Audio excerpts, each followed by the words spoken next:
Bonsoir, chers tous. J'espère que vous allez bien. Nous revoilà à notre quatrième numéro de Ciné Jotaay, le palabre 100% cinéma, organisé par l'association du cadre des cinéphiles. Comme à l'accoutumée, Ciné Jotaay est un palabre d'échange et de partage autour du cinéma où sont invités les professionnels du milieu. Aujourd'hui, nous allons parler de la circulation, festival et marketing des films. J'ai l'honneur d'accueillir Heidi Ndao. Bonsoir Heidi. Bonsoir Heidi, ça va? J'espère que vous allez bien. Bon, présentez-vous, parlez-nous un peu. Du coup, rapidement, je m'appelle Heidi Ndao, et du coup, je suis ravie d'être avec vous tous ce soir. Et je pense que la pertinence de pouvoir parler sur ce sujet, c'est que j'ai travaillé pendant 4 ans dans une société de vente et de distribution qui s'appelle Sous Connexion, qui est basée à Pantin en France, et qui du coup a un catalogue de films africains et afro-diasporiques qu'elle fait voyager en festival à l'international. Et du coup, j'ai aussi travaillé pour un festival de court-métrage, qui était la 2e édition Africa, de films faits avec des téléphones portables, le Mobile Film Festival Africa. Et du coup, là, je travaille au Sentier Nenga, à Grand Dakar, au Sénégal, depuis un peu plus d'1 an. En tant que coordonnatrice? En tant que coordinatrice du centre, exactement. D'accord. Heidi. Oui, voilà. Comme Heidi, mais avec un B, si tu connais Heidi, la petite fille de la montagne. Nous allons passer à la première question. Heidi, quels sont les critères clés pour choisir les festivals ou soumettre un film? Je pense des critères qui peuvent sembler assez classiques, mais qui sont nécessaires d'être pris en compte. Déjà le format du film, est-ce que c'est un long métrage, est-ce que c'est un court métrage, parce qu'il y a des festivals spécialisés de court métrage et des festivals spécialisés en long métrage, et il y a aussi des festivals spécialisés en moyen métrage. Donc je pense que déjà juste la durée du film permet de se dire dans quel endroit est-ce que le film est le plus pertinent à aller. Ensuite, le genre. Il y a des festivals, surtout si on fait du documentaire ou de l'animation, même si l'animation, c'est pas vraiment un genre, c'est une technique, mais il y a aussi des festivals spécialisés. Donc, dans le documentaire, il y a un très grand nombre de festivals qui sont spécialisés en films documentaires. En ce moment, il y a IDFA aux Pays-Bas, au Sénégal, il y a Saint-Louis Doc, il y a Hot Dogs, enfin voilà, il y en a plein, il suffit de faire quelques recherches, il y en a qui sont plus importants que d'autres. Il y a le festival d'Annecy pour de l'animation. Et ensuite, il y a le genre du film. Si on a un film très particulier, par exemple, si on a un film de science-fiction ou un film d'horreur, ou le thème du film, si on a un film qui parle d'écologie ou un film qui parle de femmes, ça peut aussi être intéressant de cibler ces différents festivals. D'accord. Mais comment organiser la circulation d'un film dans les festivals? Faut-il viser d'abord les dons festivals ou commencer par les plus spécialisés? Je pense qu'il n'y a pas de recette infaillible qui est tout le temps la même. Je pense que ça dépend quand même énormément du film. Si jamais il a un producteur ou un distributeur, quel est son réseau, où est-ce qu'il pense que le film peut aller. Et aussi, je pense que c'est important en tant que cinéaste de se demander dans quel espace est-ce qu'on voudrait aller avec son film et pour qui est-ce qu'on a fait ce film aussi. D'une façon un peu classique, la logique, ça serait, si son film en a le potentiel, de se dire qu'on va essayer d'aller dans les festivals classe A. Il n'y en a pas beaucoup. Cannes, Berlin, Toronto, Venise, Locarno, TIFF, San Sébastien. Donc du coup, c'est les quelques festivals qui sont répartis à travers l'année. Et en fait, la spécificité de ces festivals et ce qui fait que c'est le plus pertinent d'aller chez eux en premier, c'est parce qu'en fait, ils ont des catégories qui sont beaucoup plus exigeantes que d'autres festivals. Donc par exemple, la différence entre Cannes, on va dire, puis les JCC à Carthage, le Festival des journées cinématographiques de Carthage, Durban en Afrique du Sud et Dakarcourt, par exemple. On va prendre ces 4 exemples. Cannes va demander une avant-première mondiale. C'est-à-dire que le film ne peut avoir été vu absolument nulle part. Donc même si vous avez fait une projo à Dakarcourt, par exemple, et que vous êtes un film sénégalais, votre film n'est plus éligible à Cannes. Donc du coup, les gens se disent, je vais d'abord aller dans le festival qui est le plus exigeant en termes de conditions d'éligibilité, en fait. Donc Cannes demande ça généralement, Berlin aussi, Locarno aussi, etc., etc. Ensuite, il y a des festivals qui, eux, vont demander une première internationale. Par exemple, Sundance aux États-Unis dit « Ok, le film a été distribué uniquement une fois dans un festival à Dakar, mais c'est un film sénégalais, donc il peut avoir une première internationale, c'est-à-dire qu'il ne peut avoir été diffusé que dans son pays d'origine de création. » Et ensuite, il y a des festivals qui vont demander une première continentale. Par exemple, les JCC demandent que le film soit pas diffusé dans tout ce qui est MENA, donc Moyen-Orient, Afrique du Nord. Durban en Afrique du Sud demande que le film n'ait pas été diffusé en Afrique. Et Dakarcourt demandera que le film n'ait pas été diffusé à Dakar. Donc en fait, l'idée, c'est d'avoir une réflexion en entonnoir et de se dire, OK, quels sont les festivals qui sont les plus exigeants au niveau des caractéristiques. Une fois que j'ai ma première mondiale, j'essaye d'avoir une première internationale, puis j'essaye d'avoir une première continentale, puis j'essaye d'avoir une première régionale, puis j'essaye d'avoir des premières par pays, sachant que du coup, il y a plusieurs continents. Donc, il faut cibler le festival qui nous semble le plus intéressant, dans lequel on a des chances pour pouvoir aller par continent. Donc, il y en a en Afrique, en Asie, en Amérique latine, etc., etc., etc. Mais du coup, c'est un vrai travail de connaissance des festivals, de connaissance des circuits. Et puis, des fois, on peut se dire que si son film va à Cannes, c'est la meilleure solution. Mais c'est pas forcément toujours vrai. Il y a des films qui, des fois, ne réussissent pas, en fait, à rentrer dans aucun de ces grands festivals et qui ont quand même une carrière extraordinaire derrière. Donc, je pense, par exemple, au film Le bleu, blanc, rouge de mes cheveux de Josin Enjambé. Je sais pas si c'est un film que vous avez vu. C'est un film français sur une jeune fille qui est d'origine camerounaise, je crois. Elle a 18 ans, elle peut avoir sa nationalité française parce qu'elle est née en France. Et quand elle va pour... donc au final, son père ne veut pas qu'elle prenne sa nationalité parce qu'il dit qu'il a trop donné à ce pays, donc il ne va pas en plus lui donner son enfant. Du coup, elle prend les papiers de son père pour aller faire sa nationalité en Soum Soum. Et quand elle arrive, on lui dit qu'il faut qu'elle fasse une photo d'identité. Elle arrive pour faire la photo et en fait, avec son afro, elle ne rentre pas dans le cadre. Et du coup, on lui dit qu'elle ne rentre pas dans le cadre, que ça ne va pas. Et donc, du coup, c'est une histoire qui est réellement arrivée à la réalisatrice. Donc, la réalisatrice, elle est partie se faire coiffer. Mais dans le film, la héroïne, je vous dis pas ce qu'elle fait, du coup, il faudra aller voir le film. Mais du coup, c'est un film qui n'arrivait pas, en fait, à être pris en festival. Et au final, les producteurs ont dit, bon, c'est pas grave, on va envoyer le film partout. Et en fait, le film a voyagé partout. Il a eu plus d'une centaine de sélections avec presque 25 prix. Et au final, il a eu le César, le co-César du meilleur un des co-Césars du meilleur court-métrage français. Donc du coup, j'ai un doute sur ce que je dis, mais je crois qu'il faudra vérifier pour cette histoire de co-César. Mais en tout cas, il était en lice pour les Césars et il était sélectionné parmi les top 5. J'ai un doute sur le fait qu'il a vraiment eu un prix. Mais en tout cas, on voit que faut pas non plus forcément se limiter au grand festival. C'est sûr que c'est un coup d'éclairage, mais parfois il y a des films qui peuvent quand même avoir une carrière exceptionnelle dans un autre circuit de festival qui n'est pas que les 5-6 grands festivals catégorie A. D'accord. Quels sont les critères qui désignent un festival de classe A par rapport à un festival de classe B? Du coup, les festivals de classe. Donc, en fait, cette catégorie, elle est faite du coup par une association qui estime qui est festival catégorie A. Et en fait, les festivals catégorie A, globalement, ils sont tous, je pense, à l'exception de TIFF et qui est au Canada. Il me semble qu'ils sont tous en Europe déjà, parce que c'est déjà un critère intéressant. Et ensuite, c'est des festivals qui ont une certaine longévité depuis longtemps, qui généralement demandent tous une première mondiale, qui vont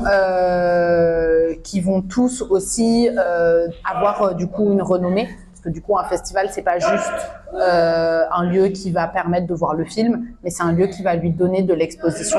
Alors ça marche plus pour les longs métrages, ils sont souvent accolés à un marché. Et du coup, c'est des festivals qui sont compétitifs. Donc l'idée de la compétition, c'est qu'il y a un prix à la clé. Et donc, c'est aussi des festivals dans lesquels vous ne serez pas payé si votre film est diffusé.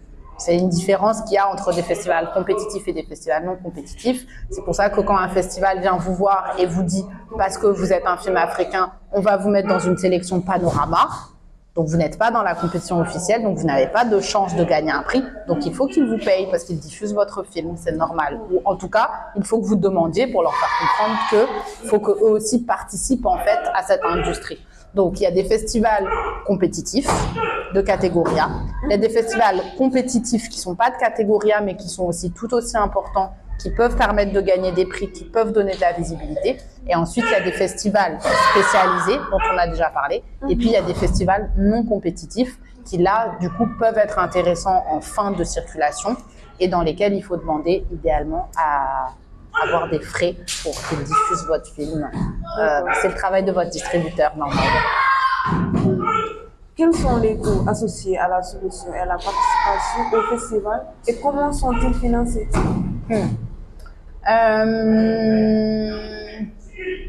Les coûts, c'est les coûts d'inscription en festival. Donc, ça peut aller d'un petit coût, ça peut être... Combien, par exemple? Il y a des festivals qui vont peut-être commencer à 10 €. 10 € l'inscription, donc 10 €, c'est quoi? C'est 7 500 francs CFA. Et ça peut monter jusqu'à 200 € même. Ça peut monter jusqu'à 200 €, sachant que dans les festivals, souvent, vous verrez, surtout pour les gros festivals, il y a différentes périodes pour s'inscrire.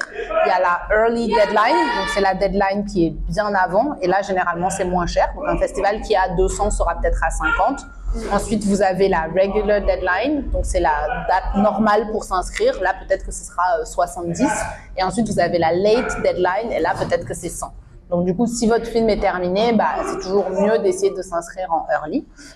Ensuite, une chose à savoir que les festivals ne vous diront pas. Donc, bien sûr, quand vous inscrivez votre film en festival, il est très, très, très important, surtout si le festival est payant, de bien vérifier que votre film correspond là où vous l'inscrivez. Si c'est un festival qui ne prend que du documentaire, que vous payez 50 € et que vous envoyez un film de fiction, concrètement, c'est sûr que c'est de l'argent perdu, quoi. Donc du coup, voilà, faut bien lire les règlements, faut vérifier ce qu'ils demandent, parce que des fois, ils vont demander que le film soit pas plus vieux que 18 mois. Des fois, à 1 mois près, en fait, votre film, il n'est pas éligible. Donc du coup, voilà, faut bien lire le règlement. Une fois qu'on est sûr, on inscrit le film et on paye. Et aussi, si jamais vous voyez que c'est un festival qui existe depuis 1 an, 2 ans et vous avez des frais d'inscription à 50 €, je vous conseillerais de ne pas inscrire votre film, c'est juste beaucoup trop cher. Parce qu'en fait, ce qu'il faut savoir aussi, c'est que pour certains festivals qui n'ont pas forcément de financement, c'est un moyen pour eux, en fait, les inscriptions par moment, de financer les programmateurs, les gens qui vont regarder, etc., etc. Donc pour un festival qui a 20, 30, 40 ans, où vous savez que vous tentez votre chance, que si vous y allez, ça va vous donner de la visibilité, de l'exposition, du network, etc. Pour un petit festival un peu façon qui vous demande de payer 50 € alors qu'ils existent depuis pas longtemps, sauf si vous avez beaucoup d'argent, je pense que voilà, vaut mieux réfléchir. Une deuxième chose, dans le règlement, ils ne vous le diront quasiment jamais.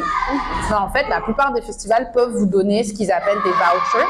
Donc, c'est un coupon de réduction, en fait. Donc, toujours écrire au festival. Toujours écrire au festival en disant « Est-ce que c'est possible d'avoir un coupon de réduction ?» Au pire, ils vous disent non. Mais très souvent, ils peuvent vous dire oui. Ils peuvent vous donner un coupon complètement de 100%. Ils peuvent vous donner moins 10, moins 20, moins 50, etc., etc. Et du coup, n'hésitez pas aussi, quand vous le dites, à dire la nationalité de votre film, en fait. Parce que du coup, il y a une différence entre créer un film avec une production française et américaine, avoir le CNC, avoir des organismes, avoir plein de choses qui font que, dans notre budget, on a prévu, en fait, parce que c'est à la production, normalement, qu'on essaye de prévoir une ligne pour la distribution, pour les frais et pour la création des éléments qui peuvent servir à la valorisation du film, et peut-être qu'on en parlera après. Les affiches, le teaser, etc. Quand vous avez fait votre film de façon plus indépendante, que vous êtes dans un pays dans lequel peut-être qu'il n'y a même pas de soutien au cinéma ou à la culture, etc. En fait, ça, faut le dire. En fait, il ne faut pas hésiter à leur dire justement pour qu'ils comprennent qu'en fait, vous n'êtes pas sur le même pied au niveau du soutien institutionnel et du soutien d'État qu'un Anglais ou qu'un Chinois. Et que donc, du coup, si jamais ils ont envie d'avoir des films, bah, ils peuvent en fait vous permettre de vous inscrire. Donc voilà, ça, je trouve que c'est important de leur dire. Et franchement, n'hésitez jamais à le faire. Et très souvent, si vous faites un mail poli, vous pouvez avoir un bon de réduction. Donc, du coup, voilà. Et après, il y a les différents éléments qu'ils vont vous demander quand vous vous inscrivez généralement. Votre synopsis, votre affiche. Donc, si vous n'avez pas d'affiche, que vous devez faire appel à un graphiste, etc., bah, il y a le coût de création de l'affiche. Ils vont vous demander des photos. Si jamais vous avez eu, ça c'est super, la possibilité d'avoir un photographe de plateau pendant le tournage, bah vous avez des belles photos qui ne sont pas forcément exactement les photos du film, mais qui en tout cas représentent l'ambiance du film. Si vous n'avez malheureusement pas eu cette chance, mais c'est quelque chose que je recommande vraiment, si vous avez les moyens, vous refaites un tournage après. Sinon, bah, vous faites un screenshot sur le banc de montage des images, mais c'est pas idéal, mais beaucoup de gens le font et je sais que moi j'ai travaillé sur beaucoup de films où c'était voilà ce qu'on a dû faire. Ils vont vous demander un portrait de vous. Bon, ça, normalement, vous pouvez en trouver un. Puis après, peut-être qu'ils vont vous demander une bande-annonce. C'est pareil, si vous n'avez pas de bande-annonce, que vous devez faire appel à un monteur, bah, du coup, c'est un petit budget en plus. Et après, vous pouvez avoir un dossier de presse, des choses comme ça. Mais ça, c'est des choses qu'aujourd'hui, avec des outils comme Canva, vous pouvez faire vous-même de façon assez jolie, assez simple et qui, du coup, permettent de professionnaliser votre film et que les festivals aient les différentes informations dont ils aient besoin. D'accord. Bon, comment mesurer le succès d'un film après son passage dans le festival? Je pense, c'est quoi le succès en fait? Qu'est-ce que c'est le succès? Quels sont les indicateurs du succès? Parce que je pense que par exemple, le succès pour toi et le succès pour moi, c'est peut-être pas la même chose. Moi, j'ai déjà organisé des séances où il y avait 3 spectateurs. J'étais morte de honte en me disant mon Dieu, c'est horrible. En plus, le réalisateur est là, il y a 3 personnes et tout machin. Et lui, il était hyper content parce qu'en fait, juste, c'était la première fois que son film était diffusé dans un cinéma en plein cœur de Paris et que du coup, il y avait eu de la com, etc., etc. Et pour moi, le succès, c'était le nombre de personnes dans la salle. Pour lui, le succès, c'était juste que son film soit sélectionné et qu'il y ait 3 personnes. Et en plus, c'était 3 jeunes. Et pour lui, c'était ça le succès. Donc du coup, je pense que déjà, voilà, qu'est-ce que c'est pour vous le succès? Est-ce que vous, l'important, c'est que votre film circule au Sénégal? Il y a des gens pour qui l'important, ce sera que son film circule dans le monde. Donc je pense que cette question, elle dépend des gens. Mais je pense pas hésiter à relancer le festival. Bon, généralement, ils vont le faire, mais vous pouvez leur demander la fréquentation. Vous pouvez leur demander, voilà, normalement, si votre film est censé circuler 3 ou 4 fois, vous pouvez voir sur Internet, sur leur page, leurs réseaux sociaux, est-ce qu'il y avait du monde? Vous pouvez leur poser la question. Vous pouvez leur demander s'ils ont eu des retours de spectateurs. Des fois, il y a des retours de spectateurs, des choses comme ça. Il y a des festivals qui, des fois, font des retours. Puis après, bah, si vous avez eu un prix, je pense que c'est la meilleure façon de juger, en fait, de façon un peu classique, on va dire, que ce soit un prix remis par deux jurys ou un prix remis par des spectateurs. Et puis aussi, peut-être le fait d'être sélectionné dans un autre festival. Parce qu'un festival, c'est pas que un lieu où il y a des spectateurs, c'est aussi un lieu où il y a le reste de l'industrie. Donc, il peut y avoir des vendeurs pour la télé, des gens qui s'occupent des achats. Et il peut y avoir d'autres programmateurs de d'autres festivals qui, du coup, peuvent venir vous voir en vous disant « J'ai vu votre film à tel festival et je serais intéressé pour qu'il aille dans tel festival. Est-ce que vous pouvez l'inscrire ?» Donc, je pense que voilà, après, voilà, c'est à chacun de se dire qu'est-ce qui est important pour moi à ces endroits-là en termes de « What is success ?» Comment définir et atteindre le public visé par le film? Dans un festival ou hors festival, du coup? Dans un festival, hors festival? Ben, dans un festival, c'est le travail du festival. C'est lui qui, justement, doit normalement connaître son public et du coup la programmation qu'il va faire, il va la faire justement en fonction de son public. Donc s'il sait que son public c'est plutôt des gens de 60 ans qui aiment sortir le samedi et qui veulent des comédies, et ben peut-être que c'est à eux de savoir quand est-ce qu'ils vont placer votre film, comment attirer leur public, comment communiquer. Donc ça c'est vraiment leur travail à eux. Après, vous de votre côté, comment toucher son public, je pense que c'est une question qui diffère entre du court et du long. Sur du court, bien sûr, il y a les festivals. Et donc, c'est pour ça que je posais la question de qu'est-ce que signifie le succès, en fait. Si ce qui est important pour vous, c'est que votre film voyage à l'international, ou ce qui est important pour vous, c'est que votre film voyage sur le continent. Donc, du coup, il faut cibler les espaces qui vous intéressent le plus. Et ensuite, il n'y a pas que les festivals, il y a plein d'autres lieux dans lesquels votre film peut exister. Il peut exister dans des tiers-lieux, dans le cadre d'une soirée thématique ou pas. Il peut exister à la télé, il peut exister sur des plateformes, il peut exister en fin de carrière sur Internet, sur YouTube, etc. Après, ça peut aussi, si c'est du long, je pense, avoir une stratégie un peu impact. Donc, c'est par exemple si vous faites un film sur une certaine thématique dans un certain endroit, repartir montrer ce film à ces endroits-là, parce que du coup, c'est probablement pour parler de ça que vous avez fait ce film-là, le montrer à ces endroits-là, le montrer dans d'autres endroits, et voir comment est-ce que les gens aujourd'hui reçoivent l'information, en fait. Donc, du coup, c'est des enquêtes, je pense, en fait. Donc, c'est pareil, c'est du travail de marketing, c'est le travail du producteur, c'est le travail du distributeur, normalement plus du distributeur, mais de se dire, OK, par exemple, là, le film qui a été fait, c'est un film de science-fiction avec, je sais pas, une race étrange qui vient et qui arrive au Sénégal et qui veut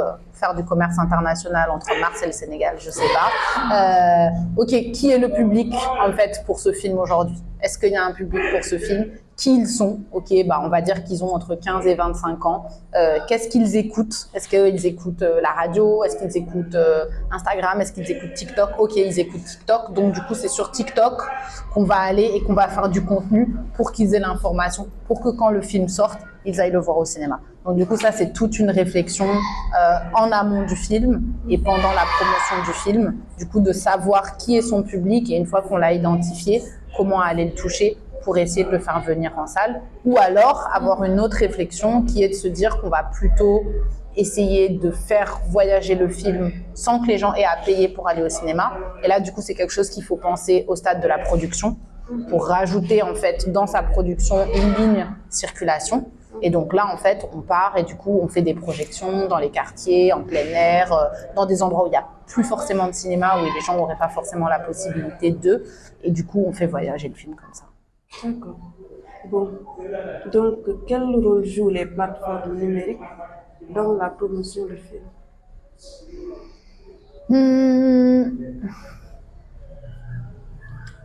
Dans la promotion, je sais pas trop. En tout cas, c'est sûr qu'il y a eu un changement, en tout cas en Europe, aux États-Unis, dans la distribution un peu classique. Parce qu'en fait, le film était terminé, il allait dans un festival, on parle d'un film très classique, un film grand public, voilà. Le film est terminé, il sort au cinéma, comme ça, voilà, il y a la presse qui en parle, le film était à tel et tel festival. Il sort au cinéma, les gens vont le voir au cinéma. Ensuite, il sort à la télé, sachant que la télé, elle peut avoir mis de l'argent sur le film. Donc, du coup, c'est pour ça que vous allez découvrir le film plus ou moins tôt à la télé. Donc, en fait, la télé, elle va mettre de l'argent sur le film pour pouvoir avoir le film plus tôt. Donc, au début, il est sur les télés payantes, puis après, il est sur les télés gratuites. Et ensuite, arrivent les plateformes. Sauf que du coup, il y a des plateformes qui ont commencé à émerger, qu'on connaît tous, et surtout Netflix, qui est vraiment venu perturber tout ça, parce qu'en fait, Netflix a dit, en payant des films et en finançant des films, que lui, les films vont sortir directement chez lui. Qu'il n'a pas besoin que les films aillent au cinéma ou qu'il n'a pas besoin que les films aillent en festival. Ou, à la limite, le film va être en festival, mais le film va aussi être sur la plateforme. Donc, du coup, pour les festivals, c'est compliqué parce qu'ils disent que si le film est sur la plateforme, qui va sortir de chez lui pour venir au cinéma ou qui va venir de chez lui pour payer un ticket pour aller au cinéma. Si les gens payent déjà un abonnement à la plateforme, ils peuvent juste rester et le regarder chez eux. Donc du coup, ça, c'était un peu compliqué à ces endroits-là. Donc là, il y a plein de plateformes qui ont émergé. Donc du coup, ce qui se passe aujourd'hui, c'est qu'il y a énormément de contenu, en fait. Énormément de contenu, énormément de films, énormément de possibilités, énormément de plateformes différentes. Mais du coup, il y a aussi une forme un peu de standardisation. Je ne sais pas si vous avez déjà vu ça, mais vous tombez sur un film Netflix et vous n'avez pas besoin de regarder plus longtemps, vous reconnaissez en fait. À l'image, au son, au truc, vous savez que ça, c'est un film Netflix en fait. Donc du coup, ils ont une certaine standardisation qui s'est faite. Et même dans la forme de raconter les histoires, par moment, on peut voir que c'est toujours un peu un même type de narration en fait. Donc ce qui est sûr, c'est que les plateformes, en tout cas, elles ouvrent un champ, parce que du coup, peut-être que des films qui avant allaient être en cinéma dans un tel continent, allaient mettre plus de temps à arriver sur un autre continent, voire n'allaient pas forcément arriver. Là, du coup, avec les plateformes, on peut voir des films qu'on n'aurait pas forcément eu accès. On peut voir des films Hollywood que peut-être ne seraient pas forcément sortis ici. On peut voir des films de Tanzanie, on peut voir des films de Corée. Donc, je pense que ça permet en fait de créer de l'accès à des territoires auxquels on n'avait pas forcément accès. Après, du coup, les plateformes, au niveau de l'industrie, ça pose des questions. Parce qu'en fait, donc ça va être un tout petit peu technique là, mais en fait, quand on vend un film, par exemple à la télé ou autre, vous par exemple en tant que scénariste, si vous êtes inscrit en fait dans des registres de scénaristes ou si vous êtes inscrit dans des registres de musiciens, dès que le film repasse à la télé, vous recevez de l'argent. Pour chaque passage à la télé, ils disent « Ah, bah là, c'est le scénario de un tel, c'est la musique de un tel, il est passé à telle heure à la télé, donc vous percevez des droits d'auteur. » Okay. Sachant qu'il y a les différentes personnes qui ont ce statut d'auteur, qui reçoivent de l'argent à chaque fois. La plateforme, elle vous a payé ce qui s'appelle un flat fee. Donc en fait, elle vous dit bah, « Moi, je vais prendre votre film, et en fait, pour ce tas d'argent, j'ai votre film pendant 10 ans. » Que le film soit vu 2 fois ou que le film soit vu 400 billions de fois, vous n'aurez pas plus d'argent. Donc du coup, ça pose aussi question pour les gens qui, en fait, des fois, sont pas très très bien payés. Et c'est pour ça qu'il y avait aussi beaucoup de grèves aux États-Unis à un moment, parce qu'en fait, ils demandaient aux plateformes de pouvoir avoir les données, en fait, et de leur dire, mais en fait, combien de fois est-ce que nos films sont vus? Parce qu'en fait, si notre film est vu 100 fois, bah peut-être que l'argent qu'on a eu, c'est bien. En fait, si notre film est vu 20 millions de fois, bah en fait, peut-être que notre argent, on aimerait en fait en avoir un peu plus. Donc du coup, les plateformes, ça vient poser aussi ces questions-là pour certains corps de métier qui peuvent en fait être désavantagés. Alors c'est bien, ça peut être bien pour le producteur, mais pour certains métiers qui peuvent bénéficier des droits d'auteur, ça pose un peu des questions. J'ai un peu dévié sur la question, je crois. Bon, quels éléments sont les plus efficaces pour attirer l'attention? Je parle des affiches, bandes-annonces et tout ça. Je pense que le plus efficace, c'est d'avoir une communauté, en fait, autour du film. Je sors de l'exemple du cinéma et je pars sur l'exemple de la musique, par exemple. Je ne sais pas si vous avez déjà vu la page Instagram de Beyoncé. Ok, je pars très loin en termes d'exemple. Mais genre, Beyoncé, elle suit personne, en fait, sur son Instagram. Je crois qu'à un moment, juste, elle suivait Jay-Z. Après, elle s'est désabonnée. En fait, quand elle sort un album, elle n'a même pas besoin de faire de com. Parce qu'en fait, il y a toute sa fanbase qui va relayer, en fait, pour elle. Donc, du coup, ça, c'est un truc qui peut marcher. Alors, je dis pas que c'est une recette infaillible, mais du coup, c'est de créer de l'engouement ou de créer un mouvement. Donc, déjà, en fait, il y a les anglo-saxons font beaucoup ça. Vous verrez, ils créent souvent des pages pour leurs films, en fait. Ou du coup, plutôt que de mettre ça sur leur page réseaux sociaux à eux, ils vont créer une page pour le film. Ou même pendant que le film est en train d'être tourné, ils vont commencer à parler du tournage, montrer les acteurs, voir ceci, voir cela. Ce qui fait que en fait, on suit la création du film sans complètement savoir ce qui se passe. Du coup, ça crée de l'envie, ça crée de l'engouement, etc., etc. Et puis après, les gens ont envie d'aller voir le film. Ensuite, je pense que ça revient, cette question-là, elle revient à la question de plus haut, qui était connaître son public. Parce qu'en fait, je pense que ce qui marcherait, moi, pour me faire aller au cinéma, en tant que personne, en tant que femme qui ait vécu entre la Gambie, la France et le Sénégal, c'est pas la même chose que une personne japonaise qui a vécu toute sa vie au Japon et une personne guinéenne qui a vécu toute sa vie à Bissau. En fait, c'est pas les mêmes choses qui vont attirer notre attention et qui vont nous faire avoir envie d'aller donner peut-être 5 000 francs à pâté ou autre, en fait. Donc, du coup, il y a plusieurs outils, en fait, qui permettent de faire ça. Moi, il y a un outil que j'aime bien qui s'appelle la carte d'empathie. Et du coup, c'est se mettre à la place de son spectateur test. Et du coup, c'est ce que je disais, qu'est-ce qu'il écoute, qu'est-ce qu'il aime, qu'est-ce qu'il entend. Et donc, par exemple, moi, un truc que j'ai remarqué, c'est que les gens, en tout cas, écoutent beaucoup la radio au Sénégal, ce qui est moins le cas en France. En France, les gens vont beaucoup écouter de podcasts, ils vont beaucoup regarder la télé. Au Sénégal, il y a la télé et il y a la radio. Donc peut-être que si votre cible, c'est les gens les gens de classe populaire qui ont entre 40 et 60 ans, bah peut-être que c'est à la radio qu'il faut passer et qu'en fait, mettre des affiches toute la route sur le long de l'aéroport, c'est pas ça qui va marcher en fait. Donc du coup, je pense qu'après, ce qui est bien, c'est effectivement d'avoir le meilleur matériel possible et qui du coup correspondent à votre film. Donc voilà, des belles photos de tournage, c'est bien parce que ça permettra toujours de valoriser votre film. Avoir des photos des chefs de poste principaux, c'est chouette. Avoir une photo du réal, avoir un bon synopsis qui révèle pas toute l'intrigue. Avoir de la presse, ça c'est super cool, bien entendu, d'avoir de la presse qui va parler de votre film. Les festivals, bien entendu, qui donnent un coup d'éclaireur. Avoir une bande-annonce, et du coup c'est pareil, genre une bande-annonce, c'est pas forcément le monteur de votre film qui va faire votre bande-annonce, sauf s'il sait faire, mais une bande-annonce, c'est pas juste un extrait du film, c'est vraiment choisir des morceaux en particulier, c'est un certain rythme, c'est avoir envie de donner aux gens d'aller voir le film sans leur en dire trop. Moi, je trouve que la bande-annonce, c'est un outil très puissant, mais je trouve que l'affiche aussi. Et il y a des choses qui sont faites récemment sur les réseaux sociaux, des espèces d'affiches un peu animées, en fait. Donc, on est entre de l'affiche et du film, et du coup, ça crée un truc un peu, on se demande ce qui se passe, on a envie d'y aller. Mais voilà, je pense que voilà, une fois qu'on a tout ça, c'est comment on les utilise, où est-ce qu'on va, et je pense que les meilleures personnes qui parlent aussi du film, c'est l'équipe, et pas que les acteurs, parce que je trouve qu'on a énormément tendance à mettre les acteurs en avant, et je trouve que par exemple, donner la place au chef de poste, c'est hyper chouette aussi, puisque c'est eux qui étaient là. Donc avoir le cadreur, le premier assistant réal, le monteur, etc.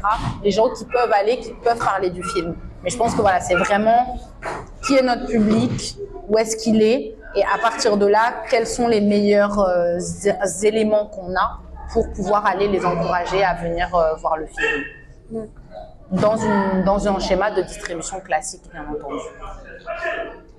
Comment gérer la presse pour obtenir une couverture médiatique favorable? Je pense avoir un bon attaché de presse. Il y en a, je sais qu'il y en a. Le truc de la presse que j'ai découvert, je ne savais pas.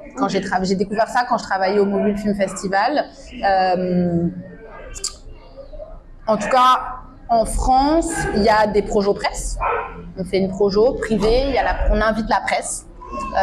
Si la presse vient, elle vient. Si la presse vient pas, elle vient pas. Mais par contre, nous, on a payé la salle. Donc, on espère que la presse va venir. La presse vient, qu'elle aime ou qu'elle aime pas. Elle fait un papier, elle fait pas. On n'est pas trop sûr. Voilà. Ensuite, il y a les projos en festival, bien entendu. Pareil, on peut inviter la presse, etc. Donc là, en fait, c'est un carnet d'adresses. globalement, et c'est le métier de quelqu'un en fait. Être attaché de presse, c'est une personne qui a un carnet. C'est pour ça que du coup, cette personne, quand on la contacte, elle a un certain carnet d'adresses, et c'est pour ça que généralement les attachés de presse travaillent par territoire. Avoir un attaché de presse monde, bon, c'est pas très commun. Par contre, on peut avoir un attaché de presse Afrique de l'Ouest, un attaché de presse Asie du Sud, enfin voilà, et une personne qui connaît son territoire, qui connaît la presse, qui va les contacter, qui va rédiger votre communauté de presse, qui va les inviter à venir, etc., etc. Pour le Mobile Film Festival, on s'est rendu compte, moi c'est quelque chose que j'ai découvert au Maroc, que si on ne paye pas la presse ne vient pas. Mais du coup, c'est pareil au Sénégal, en fait, faut les payer. Sinon, en tout cas, s'ils viennent et qu'ils écrivent, mais qu'ils n'ont pas été payés, ils ne publieront pas l'article. Donc, du coup, c'est un truc à penser dans le budget de la presse. Du coup, il faut payer l'attaché de presse, mais il faut aussi penser à ce budget-là pour pouvoir payer la presse, en fait. Et je pense que vraiment, ce qui est important, c'est tout comme votre distributeur ou votre producteur, c'est une personne. En fait, c'est pas juste un métier, c'est une personne avec laquelle vous avez une affinité. Je pense que votre attaché de presse, c'est pareil, c'est une personne qui doit, je pense qu'un minimum, peut-être qui aime votre film, qui a envie d'aller le défendre, en fait. Parce que si elle croit pas à votre film, elle aura du mal à aller le défendre. Un truc qui peut être assez frustrant, je trouve, dans la presse, c'est de voir que vous avez écrit un communiqué, et en fait, c'est le même communiqué que vous retrouvez partout. Donc du coup, on n'a pas vraiment l'impression qu'il y a une vraie recherche, quelque chose qui a été fait. Mais je pense que la clé, c'est d'avoir un bon attaché de presse. C'est un travail qu'on peut faire soi-même, mais au bout d'un moment, on se retrouve à faire beaucoup de choses. On se retrouve à être scénariste, réalisateur, producteur, distributeur, attaché de presse, et ça peut faire beaucoup. Donc, avoir un attaché de presse, avoir un assistant, quelqu'un qui du coup va faire ce travail de contacter la presse, de les inviter, de leur fournir ce communiqué, et ensuite d'essayer de faire que ce soit le plus visible possible. Mais du coup, c'est vrai qu'aujourd'hui, avec les réseaux, ça peut aussi aider en fait à pouvoir avoir une campagne qui puisse être sur TikTok, sur Instagram, sur X, sur YouTube. Je crois que j'ai cité toutes les plateformes, sauf s'il y en a des nouvelles que je connais pas, parce que je commence à être une tantine, mais voilà. Non, pas du tout. Comment construire une histoire autour du film pour susciter l'intérêt? Comment créer une histoire? Créer une histoire autour du film pour susciter l'intérêt. C'est-à-dire? Par exemple, vous venez de parler de comment bande-annonce, par exemple, les bandes-annonces créent une histoire autour de ça pour que ça suscite l'intérêt, l'intention des téléspectateurs. Comment créer une histoire autour du film pour susciter l'intérêt? Je pense, oui, un peu ce qu'on disait tout à l'heure, en fait, créer une communauté, parler du tournage en amont, et après, il y a tout ce qui est appelé impact distributing, impact producing, qui du coup mais là c'est plus pour des films, par exemple un film qui pourrait avoir une très belle circulation impact, c'est Les Bouts, où là on se dit par exemple, ok, je suis partie filmer et raconter le quotidien très spécifique de cette communauté-là, dans cet endroit-là, parce que j'ai envie de défendre ça. Et du coup, on peut créer en fait tout un mouvement autour de ça, en se disant aussi, ok, quelles sont les différentes communautés, les bouts, quels sont les différents endroits, et en fait construire, pour le coup, un cycle de distribution et une histoire de distribution autour de la thématique du film. Et ça, du coup, le impact, c'est quelque chose qu'on peut penser avant. Donc, là, il y a l'exemple de Les Bouts, mais je pense à un autre film en Afrique du Sud qui, lui, parle, par exemple, de la prostitution. Et ils se servent du film pour essayer, en fait, de faire des lois en Afrique du Sud. Donc, par exemple, il y a aussi, voilà, ils construisent une histoire comme ça où, de coup, le film devient un objet, en fait, qui dépasse le film, mais qui, du coup, sert l'histoire de film et sert ce qu'il essaye de défendre, et, du coup, permet aussi d'attirer l'attention sur le film. Okay. Quelle est la responsabilité du producteur dans la circulation et le marketing du film? Ça dépend de quel type de producteur on parle, ça dépend du budget du film, ça dépend de Mais disons qu'en fait, pareil, si on est sur quelque chose d'assez classique, le producteur peut aussi être un distributeur. Hein. Il y a des sociétés qui font les deux. Mais normalement, le producteur, enfin, le duo, en tout cas, réalisateur-producteur, c'est vraiment, ils sont là depuis le début, en fait. Donc, ils travaillent main dans la main. Le producteur, c'est celui qui a cru au projet, si c'est pas son projet à lui, si c'est le projet d'un auteur, réalisateur, scénariste, qui a cru au projet. Ils y sont allés ensemble, ils sont allés chercher des financements. Il était là pendant le film se termine. Il sera peut-être un peu moins investi au moment de la post-prod. Et justement, le moment de la post-prod, c'est un bon moment pour réfléchir en fait à la suite, un peu le marketing, la circulation, etc. Le producteur peut commencer à travailler là-dessus. Soit effectivement, il y a des sociétés externes qui peuvent le faire, soit il va commencer à chercher un distributeur. Et normalement, c'est le distributeur qui va prendre en charge ces différents aspects. Si le distributeur ne prend pas en charge ces aspects parce que vous n'avez pas de distributeur, normalement, c'est la responsabilité du producteur. C'est la responsabilité du producteur, mais encore faut-il que le producteur sache le faire. Donc du coup, c'est là que c'est un peu compliqué, sachant qu'il y a aussi des sociétés qui font pas forcément de la distribution, mais qui font que de la circulation festival. Donc, généralement, c'est un service payant. Ils vous garantissent pas un nombre de sélections, mais ils vous garantissent un nombre d'inscriptions par mois. Donc, par exemple, ils vont vous dire, bah voilà, pour 200 000 par an, par exemple, je vais inscrire le film dans 150 festivals. Et donc, en un an, il vous garantit que le film sera inscrit dans 150 festivals. Si le film est sélectionné, il vous le dit. Si le film est refusé, il vous le dit. Donc, par exemple, ça peut être quelque chose que le producteur doit anticiper et doit mettre, en fait, dans son budget en fait de production. Donc je pense qu'il a effectivement une responsabilité au sens de bien penser son budget pour pouvoir couvrir les éventuels frais d'inscription au festival, de distribution, de création de contenu, etc., etc.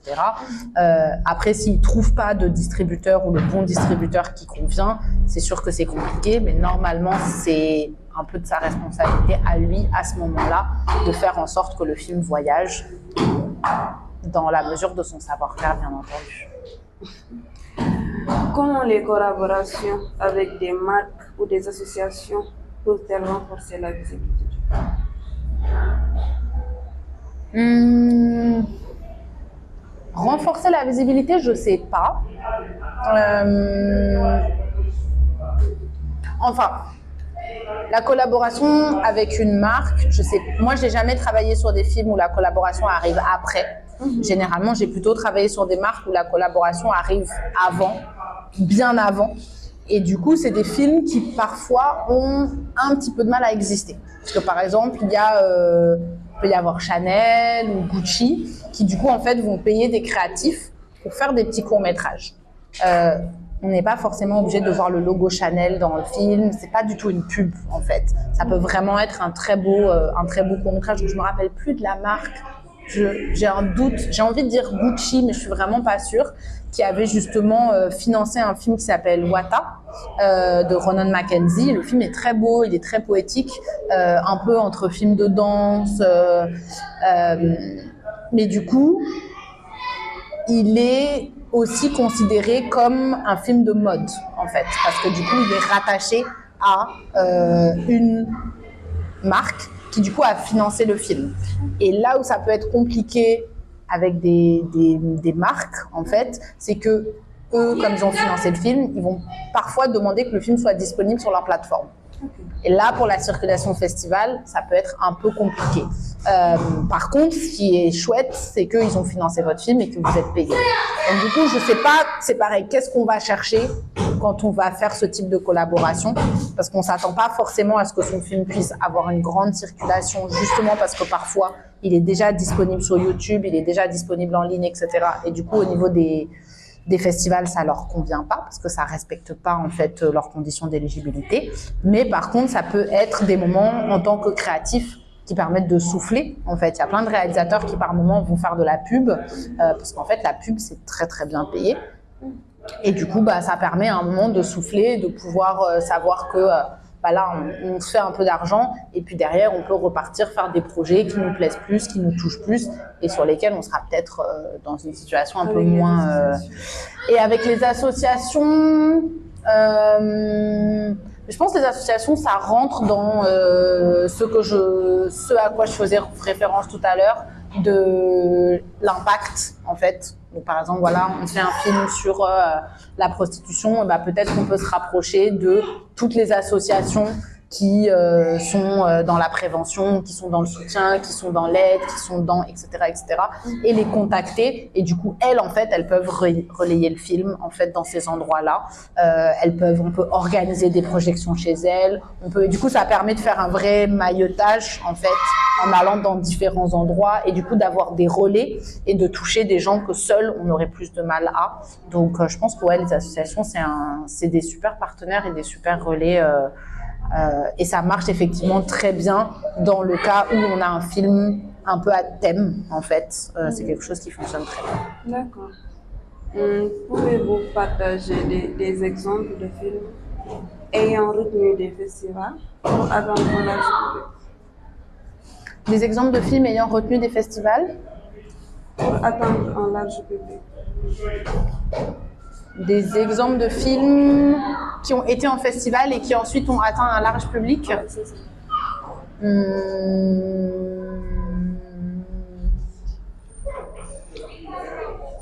Ben, je pense celui dont je parlais tout à l'heure, le bleu, blanc, rouge de mes cheveux, c'est un bon exemple. Je pense que au Sénégal, on peut parler de Timis, par exemple. Je trouve que c'est un bon exemple récent parce qu'il a du coup été sélectionné. Déjà, il avait été retenu au Festival de Clermont-Ferrand, qui est le plus grand festival de court-métrage, un des plus grands festivals de court-métrage aujourd'hui. Mais finalement, le film a aussi été pris à Berlin. Donc, du coup, ils ont préféré aller à Berlin. Et du coup, le film a été sélectionné à Berlin, au festival catégorie A. Et ensuite, le film continue de circuler en festival, mais il a aussi eu une très belle circulation nationale, en fait. Et là, par exemple, ils se sont beaucoup appuyés sur les centres culturels, sur un réseau d'acteurs, sur beaucoup de projets en plein air, etc. Et je pense que moi, j'ai fait 3 projections. Et à chacune des projections, il y avait beaucoup de monde, en fait, alors que le film était quand même, avait déjà pas mal circulé. Et je pense qu'effectivement, le fait ils ont réussi à créer un engouement autour du film. Ils ont joué sur le côté, le fait que le film avait été dans un grand festival international. Puis du coup, ils ont aussi diffusé le film là où ça avait été tourné. Souvent, il y avait une partie de l'équipe qui venait, les enfants, la réalisatrice, etc. Donc du coup, c'est pareil, venir avec les acteurs, voilà, des personnes de l'équipe du film, ça engage aussi les gens à venir parce qu'on se dit qu'à la fin du film, il y aura une discussion, il y aura un échange, etc. Donc voilà, je trouve que Timis, c'est plutôt un bon exemple récent de Awa Mokhtar Gueye. D'accord, place aux questions.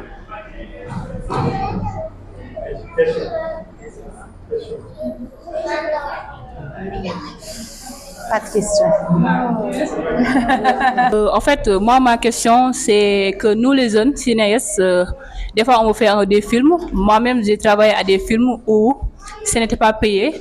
Ou par exemple, quand on te paye, c'est seulement transport. Ou bon, des fois, on te paye un petit peu et tout. Et bon, je me suis dit que les jeunes qui veulent faire des films, ils veulent faire des films. Et c'est eux qui financent. Il n'y a pas de financement.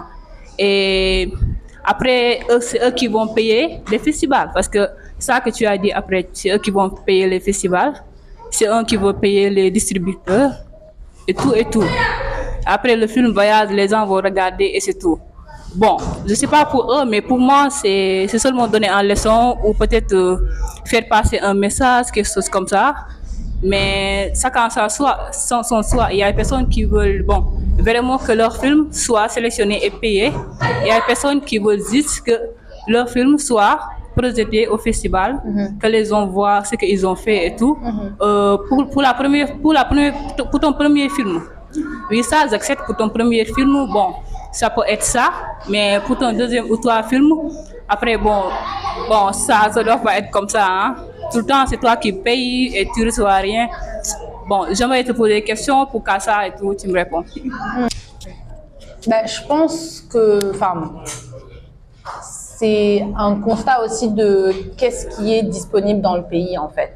Tu vois, c'est quand même, ça repose quand même énormément sur ça, sur quelles sont les structures en place qui permettent est-ce qu'il y a des structures qui permettent le développement? Est-ce qu'il y a des fonds qui permettent du coup de production? Est-ce qu'il y a des fonds qui permettent s'il n'y a pas ces différents fonds, forcément ce qui va se passer, c'est que du coup les gens vont y aller d'eux-mêmes. Et du coup, les gens vont y aller d'eux-mêmes avec les quelques deniers qu'ils ont en poche. Ils vont faire appel à des copains qui n'ont pas les moyens de payer.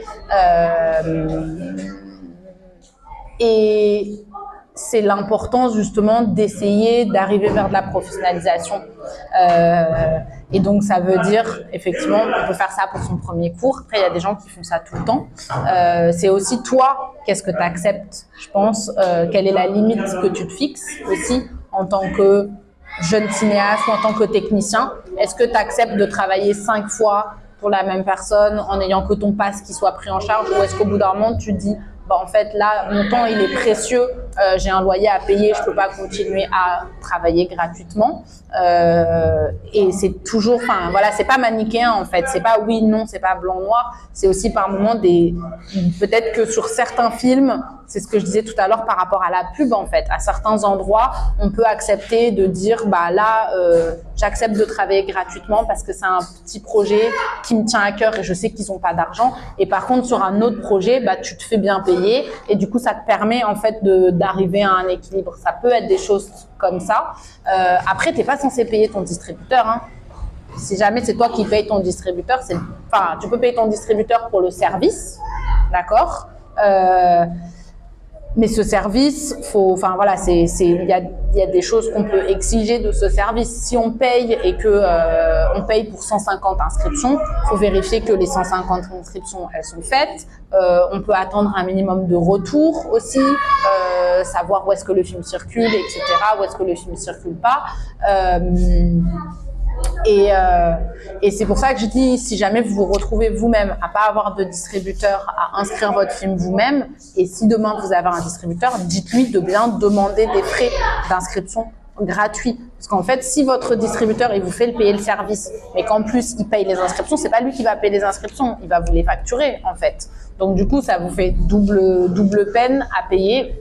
Et du coup, c'est pour ça aussi que quand un festival, ça c'est plus si jamais vous faites vous-même la distribution de votre film, un festival vous écrit et vous dit félicitations, vous êtes sélectionné, merci beaucoup, je serai ravie. Est-ce que vous payez la location du film? C'est pareil, c'est une simple question, oui ou non. Et en fait, il y a des gens qui peuvent, je dis pas que vous allez devenir riche avec votre court-métrage, mais par contre, vous pouvez, ne serait-ce que peut-être rembourser vos frais d'inscription, en fait, parce que du coup, si on vous paye un 50 000 francs, un 150 000 francs, un 25 000 francs, un 50 000 francs, etc., etc., etc., en fait, au final, ça reste de l'argent qui peut vous permettre de vous rembourser une partie de vos coûts, en fait. Et ça, c'est un truc que certains festivals peuvent avoir du mal à entendre, mais en fait, c'est quand même sans film, il n'y a pas de festival en fait.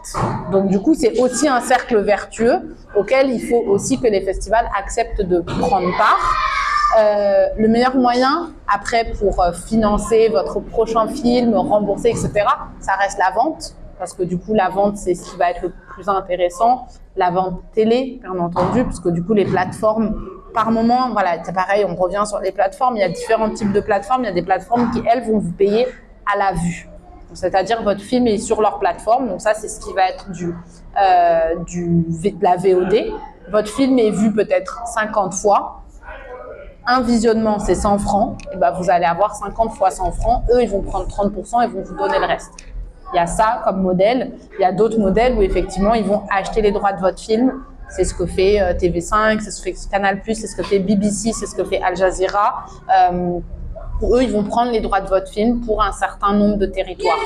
Pareil, quand vous êtes dans ce cas-là, faites bien attention, par exemple sur TV5.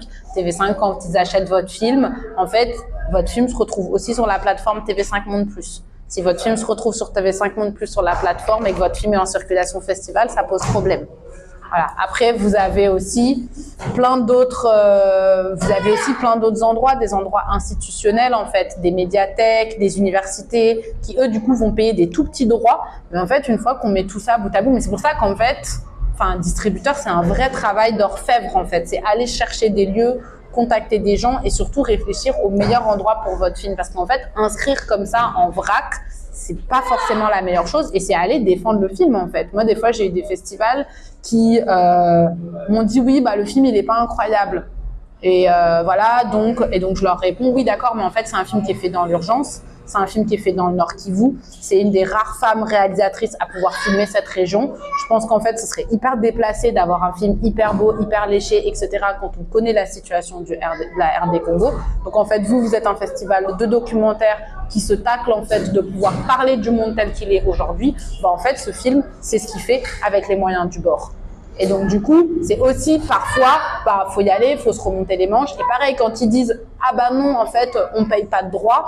Ok, d'accord, mais vous payez pas de droits tout le temps. Ou en fait, c'est comment? Parce qu'en fait, nous là, c'est un film qui a été fait en autoproduction dans un pays dans lequel il n'y a pas de soutien au cinéma des institutions. Donc en fait, là, si vous payez des droits, c'est la possibilité pour la production et pour la réalisation de peut-être payer une partie de leur équipe et ensuite derrière de pouvoir faire un autre film. Et donc en fait, tout ça, c'est vraiment des combats à mener en fait. Donc j'aurais envie de dire que dans un monde idéal, il faudrait vraiment avoir un distributeur ou un vendeur international qui ferait ce travail-là. Je pense qu'après, c'est demander des conseils à d'autres gens qui ont eu des films, qui ont circulé, qui ont voyagé, et puis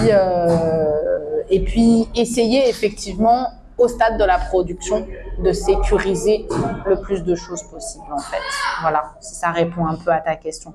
Je t'en prie. Merci de votre présence d'abord. Merci à vous. De nous avoir honoré aussi cette bonne exposition. Juste une question. Tu as parlé de distribution et de circulation. Oui. Quelle est la différence entre distribution et circulation? Et aussi, tu as parlé d'un vendeur aussi. Et quelle est la différence entre ces trois types de... C'est bon. Alors, je ne dis pas que c'est une définition homologuée. C'est ma définition à moi, donc vous en ferez ce que vous voudrez. La circulation, pour moi, c'est vraiment le voyage que fait votre film, en fait. Donc la circulation, ça englobe un peu tout. La circulation, ça peut être tant la circulation en festival que la circulation dans des tiers-lieux. C'est le voyage de votre film, en fait. Donc la circulation, c'est tous les différents endroits dans lesquels votre film va aller. Ensuite, entre la distribution et la vente, c'est deux métiers. La distribution, et là c'est une définition homologuée, la distribution c'est le local en fait. Donc la distribution normalement c'est la personne qui connaît un pays, une zone, une région, qui connaît ses spectateurs, qui connaît ses publics, qui connaît les lieux et que du coup voilà, le distributeur il parle au local, il parle à ce qui est proche en fait. Alors que le vendeur international, il parle au marché. Donc le vendeur international, il est plus global. Donc, dans un schéma de distribution classique, demain, vous finissez votre long métrage, vous avez envie que votre long métrage soit distribué au Sénégal, mais comme dans votre long métrage, c'est une histoire d'amour entre un Chinois primo-arrivant et une Sénégalaise, vous pensez que votre film, il serait aussi bien aux États-Unis, parce qu'il y a des communautés chinoises, et en Chine. Donc, du coup, vous voulez 3 distributeurs. Vous voulez un distributeur en Afrique de l'Ouest, un distributeur en Asie et un distributeur en Amérique du Nord. OK. Pour trouver ces 3 distributeurs, il vous faut un vendeur international. Et en fait, le vendeur international, c'est lui qui va vous trouver les distributeurs. Et le distributeur, lui, va travailler sur sa zone, en fait. Mais le vendeur international, lui, il sait dans quel marché il peut aller pour trouver les distributeurs. Il va aller, il va leur parler, il va rencontrer différents distributeurs et ensuite il va trouver le meilleur distributeur ou le distributeur qui a aussi envie. Et du coup, le distributeur, normalement, là, peut vous donner un minimum garantie, c'est-à-dire qu'il va vous dire, bah voilà, moi, je vais m'occuper de la distribution du film. Il va vous donner une certaine somme. Alors attention, cette somme, elle est recoupable. Ça veut dire que s'il vous dit, je vous donne 5 000 € pour votre film. Si votre film fait 30 000 euros de recettes, les 5 000 euros, il va les récupérer. Donc, il ne va pas vous donner les 30 000 euros de recettes, il va vous donner 25 000. Si votre film fait 4 000 euros de recettes, il ne va rien vous donner parce que lui, il a perdu 1 000 euros. Donc, voilà. Et donc, du coup, la circulation de votre film, c'est autant ce qui se passe avec le vendeur que ce qui se passe avec le distributeur. Mais du coup, le distributeur, il connaît le local et le vendeur international, il connaît le marché. Sachant que, voilà, je le redis, mais en fait, c'est pas que des métiers, c'est des gens. Donc, c'est aussi important d'avoir des gens avec lesquels vous vous sentez écoutés, avec lesquels vous vous sentez en confiance, qui connaissent aussi vos réalités. Parce qu'en fait, avoir un vendeur international qui connaît à votre film au Sénégal, etc., ça peut être compliqué par moments dans les échanges parce qu'il sait pas de quoi vous lui parlez, en fait. Et après, il y a beaucoup, par moment, des sociétés de production qui font aussi distribution, des sociétés de vente qui font aussi distribution. Donc voilà, les gens sont pas forcément, c'est pas tout le temps des choses très distinctes et tout le temps très séparées. En fait, voilà, c'est toujours dans des idées un peu classiques, rappelez-vous-en. Et c'est aussi des métiers qui sont amenés à évoluer, des choses qu'on peut être amené à repenser. Et aussi, quand vous ayez un distributeur, vous êtes censé avoir un contrat. N'hésitez pas à lire si vous connaissez des gens qui font du droit, même s'ils ne sont pas spécialisés en droit du cinéma. Et d'ailleurs, je pense que ça, c'est un vrai truc. Je lance un appel si jamais il y a des gens qui font du droit. Spécialisez-vous sur les questions audiovisuelles parce que c'est hyper important d'avoir des gens qui connaissent le cadre de la loi du cinéma, qui s'y intéressent. Et en fait, on se dit sur le nombre de sociétés de production qui émergent, en fait, il y a besoin en fait de ces métiers-là, de juristes, qui peuvent en fait réfléchir et poser aussi un cadre légal et tout est négociable aussi en fait. Quand votre distributeur il vient et qu'il vous dit, parce que votre distributeur s'il prend votre film et qu'il s'en occupe, peut-être qu'il va vous dire il y a un partage de recettes. Donc en fait sur l'argent que fait votre film, moi je vais prendre un certain montant. Si ce montant dépasse 30%, personnellement, je trouve que c'est beaucoup. Et je connais aussi d'autres distributeurs et d'autres vendeurs qui trouvent que c'est beaucoup. Il y a des gens qui font 50-50.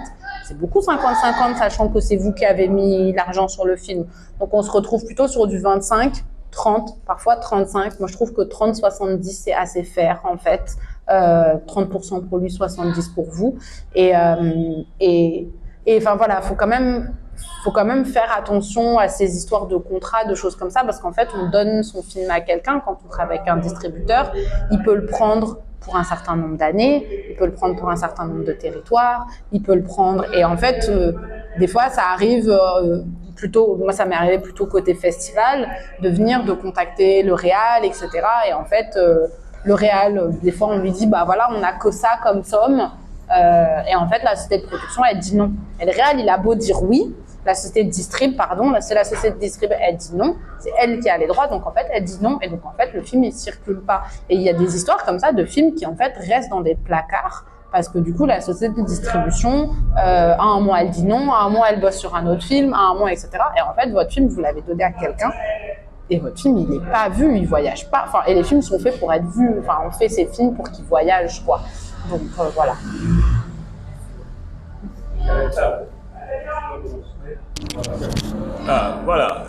Moi, je vais commencer par vous remercier, franchement, parce que là, on vient d'assister à une masterclass, franchement.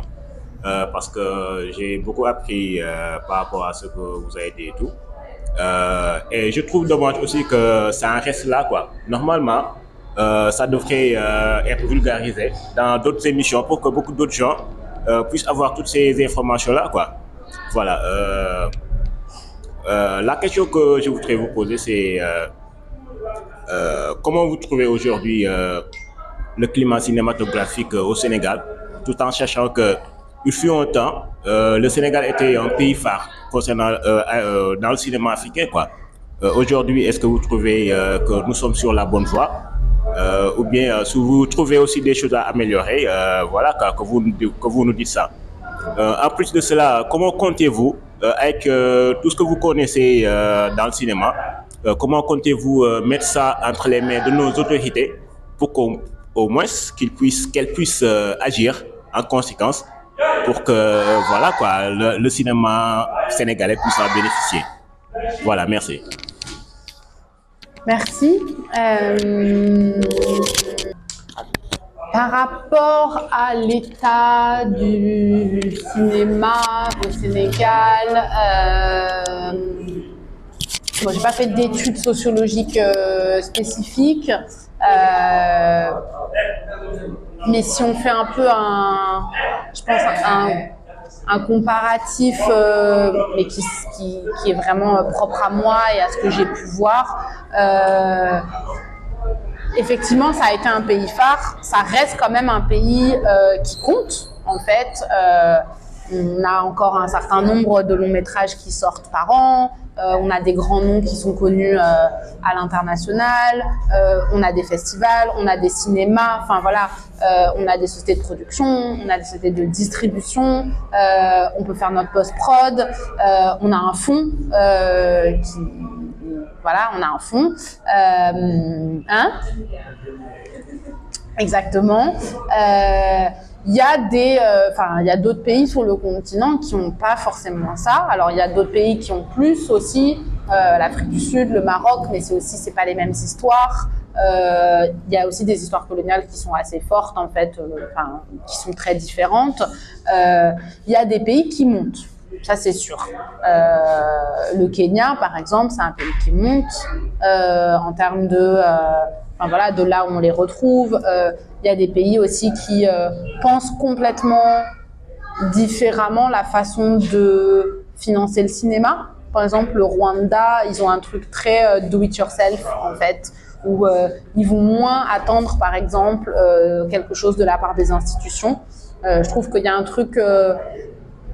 En tout cas, dans le cinéma d'auteur au Sénégal, il y a quelque chose qui ressemble énormément à la façon de faire des films en France.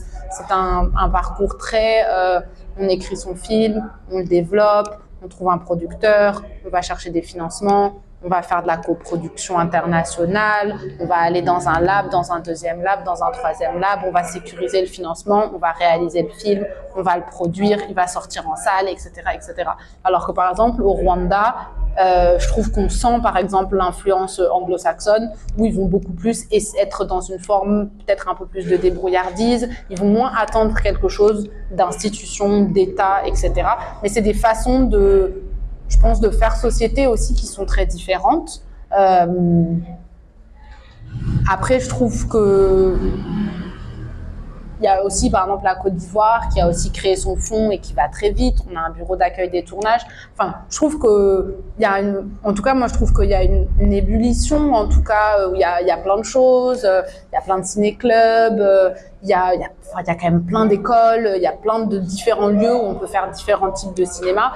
Donc, je trouve que c'est encore en train de se structurer, bien entendu, mais en même temps, rappelons que ça fait peu de temps en réalité par rapport à l'histoire du cinéma que sur le continent on a le droit de se filmer. Donc en fait, si on remet ça dans cette histoire-là et qu'on remet ça dans l'histoire coloniale et qu'on remet ça dans les crises qu'on a pu avoir, etc., c'est aussi c'est des choses qui prennent du temps à construire, à mettre en place.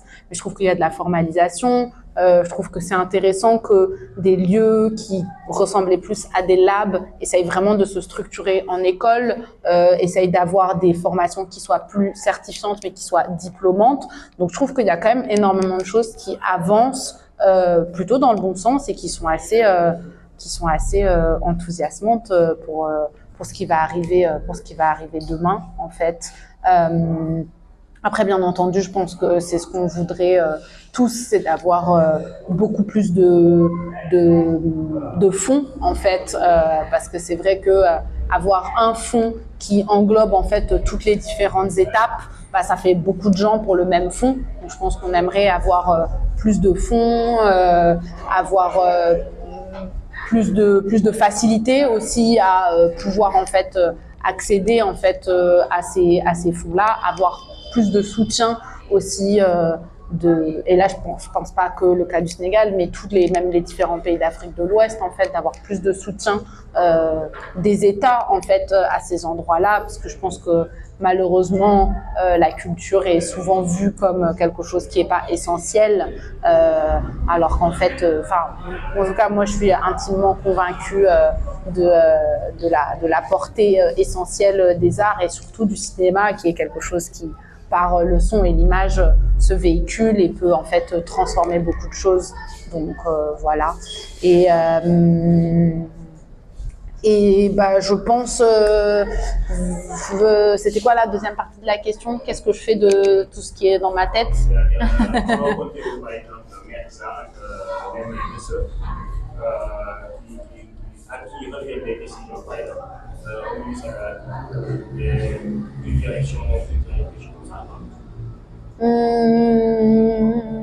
Je sais pas, c'est une bonne question ça. Je pense avec le travail que je fais déjà au quotidien au Santienenga, je pense, parce que du coup on s'inscrit, je pense, assez fortement dans cette volonté justement de formalisation, d'implication aussi des différentes instances de nos gouvernements de tutelle par rapport au cinéma. Alors c'est pas spécifiquement sur de la distribution, c'est vrai, ou sur de la vente internationale, c'est plus effectivement sur la formation d'un certain secteur et la post-production, mais c'est des choses qui se lient aussi. Je pense qu'à partir du moment où on sera vraiment complètement on fait partie d'une même chaîne en fait, même si du coup l'idée de la chaîne ça donne un côté très fordiste du cinéma, mais en fait il y a vraiment un truc qui se suit et c'est vrai que quand on aura, je pense, un truc de post-production qui sera vraiment très solide, ça permet aussi de voir d'autres métiers qui continueront en fait aussi de fleurir, parce que forcément si on finit ça. Si on est financé par des financements extérieurs, on doit faire sa post-prod à l'extérieur. Du coup, on va avoir tendance à aller dans des festivals internationaux. Du coup, on va être repéré par des vendeurs internationaux. Enfin, voilà. Alors que du coup, si on finit sa post-prod ici, on peut peut-être... Enfin, voilà, parce que je pense que aussi, dans une volonté panafricaine, en fait, on peut avoir des vendeurs et des distributeurs qui connaissent notre région et qui ne soient pas forcément au Sénégal. Il y a plein de liens très forts entre des pays. Par exemple, je trouve que la Tanzanie, qui est aussi un pays au bord de l'eau, qui est aussi un pays musulman, il y a énormément de liens. Enfin, moi, quand je suis allée en Tanzanie, j'étais là, mais en fait, on est le même peuple, c'est pas possible. Donc, je pense qu'il y a aussi des... Bon, ils parlent anglais et swahili, mais je pense qu'il y a aussi des ponts à faire, en fait, déjà à l'échelle sud-sud. Donc voilà, ça répond pas exactement sur comment je compte passer ça aux autorités, mais voilà. Mais après, je pense faire de la vulgarisation en fait, et dans des endroits comme ça, venir continuer à partager, expliquer ce que je sais, mettre des points d'attention sur des choses que auxquelles j'ai pu assister et que je me suis dit que ça aurait été cool que les gens puissent avoir ces informations en amont. Donc voilà. Dernière question.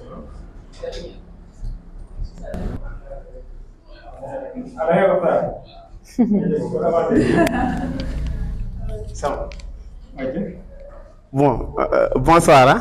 Bonsoir. D'abord, merci à Madame Ndao pour la pertinence des propos.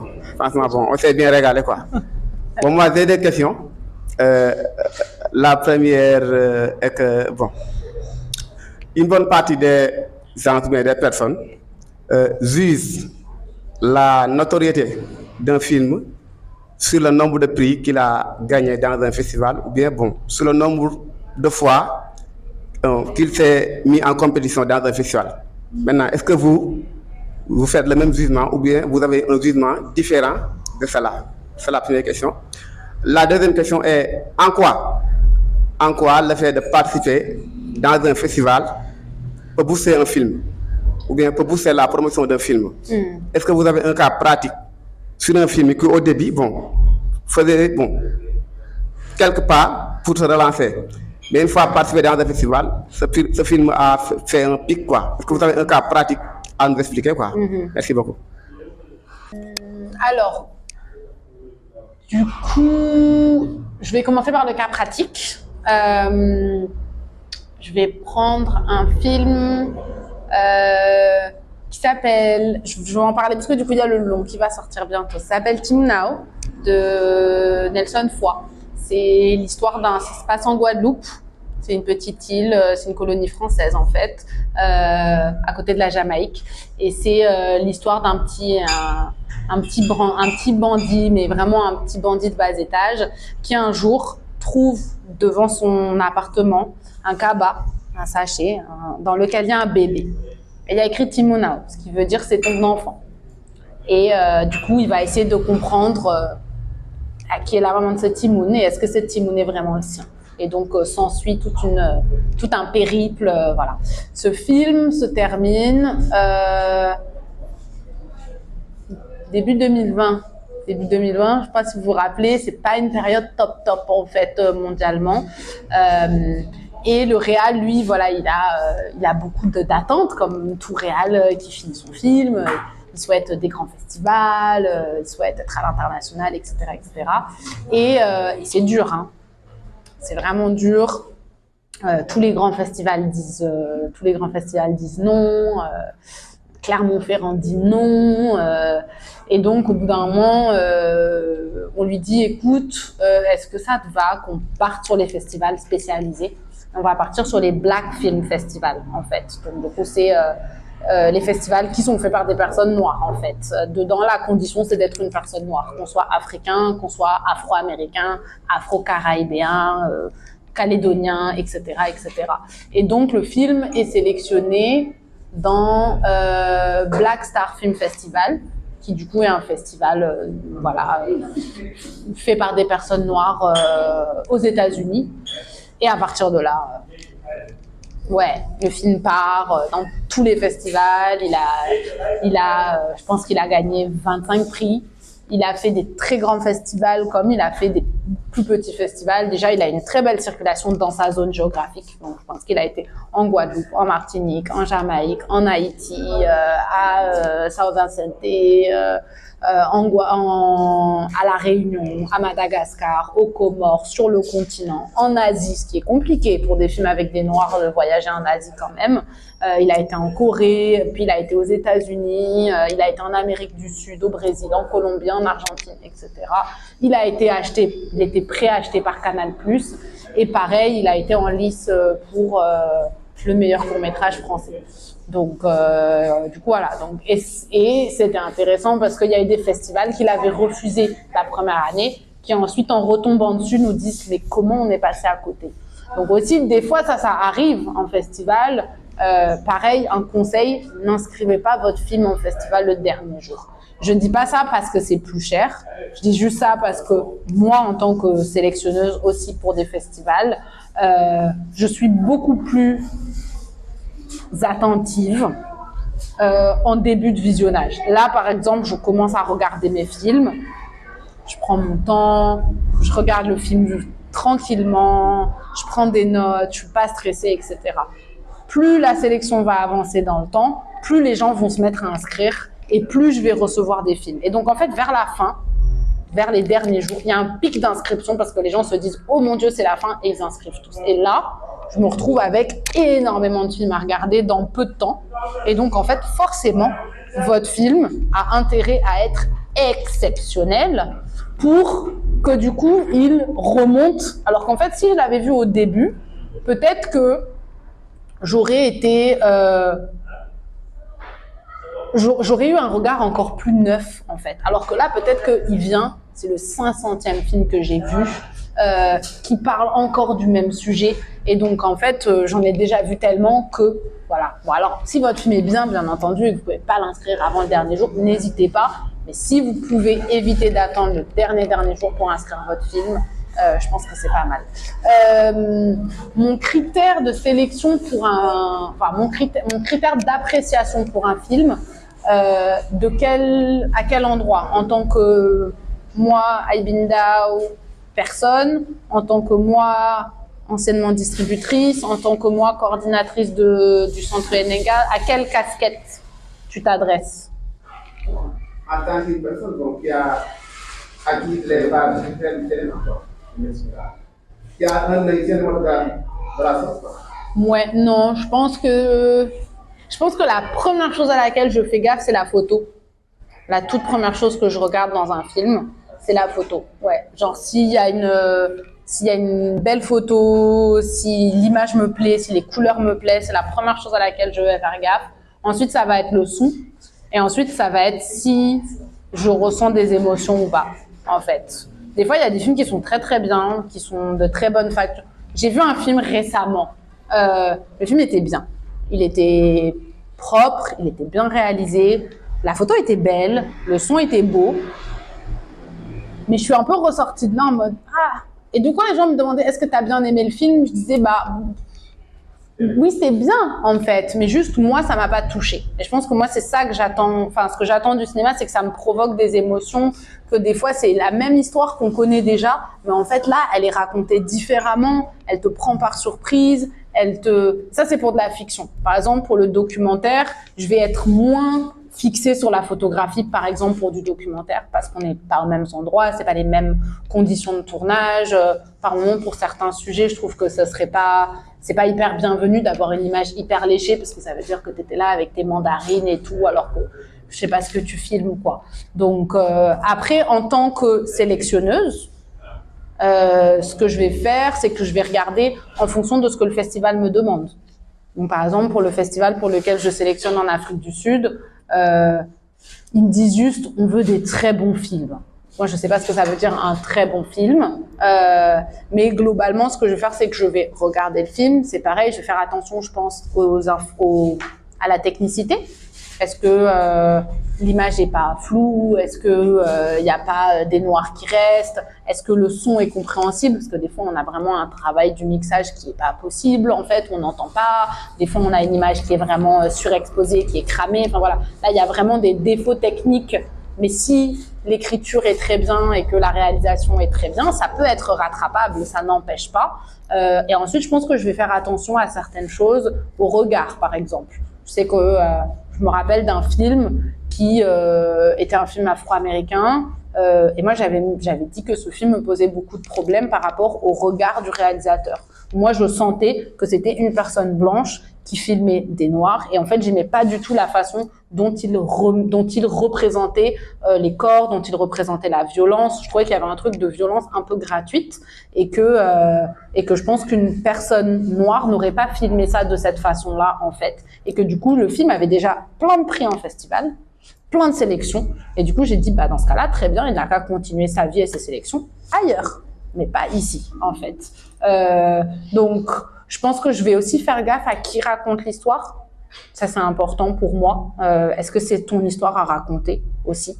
Et qui es-tu un peu? Je trouve ça chouette que les gens marquent un peu qui ils sont. Donc moi, j'aime bien aller faire des recherches sur le réalisateur. Est-ce que il a fait d'autres choses avant? Est-ce que c'est son premier film? Et c'est pas forcément pour juger, c'est juste un peu pour savoir qui est cette personne, qu'est-ce qu'elle a fait, est-ce qu'elle vient du cinéma ou est-ce qu'elle vient de complètement autre chose.